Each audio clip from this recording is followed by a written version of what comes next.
Who would you like to see fill some key positions? And you tell me what you think are the most important. I certainly Chief of Staff, Secretary of State, Attorney General. Who would you like to see fill these positions? If you had your, if you could whisper in his ear, go ahead.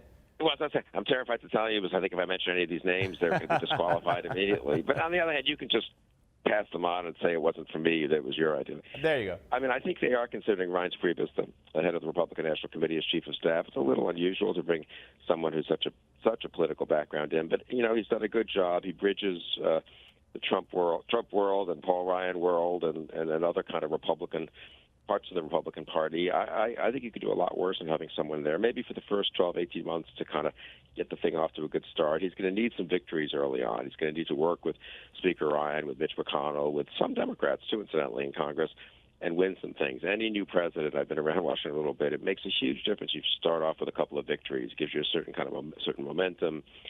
Public thinks, okay, he knows what he's doing.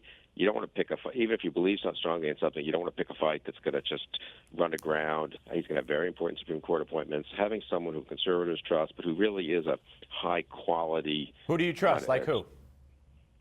I love Mike Lucchese, who was the attorney general. That's what Andy McCarthy told me earlier today. Is that right? I don't know if he'd go back. I don't know if it's maybe a little, do they want some fresh face? What about Stephen Bannon? The reports are that he favors Stephen Bannon for Chief of Staff. Earlier, Roger Stone said that he would like to see Stephen Bannon in. What would you say if he chose Stephen Bannon? I mean, Stephen Bannon's not a big fan of mine or the Weekly Standard, so I suppose I'm not a big fan of his. In return, look, leaving aside my own personal views and all that, disagreeing with him on a lot of things, I just think that would be a signal that I'm going to, govern in a way that some percentage of the 47 or 48% of Americans who voted me want, but I'm not going to broaden the tent at all. And that's not to say Stephen Bannon shouldn't have a job somewhere. It's not to say that he shouldn't welcome his advice, that Trump shouldn't get his advice. But I think that would be a mistake for a really high-profile job.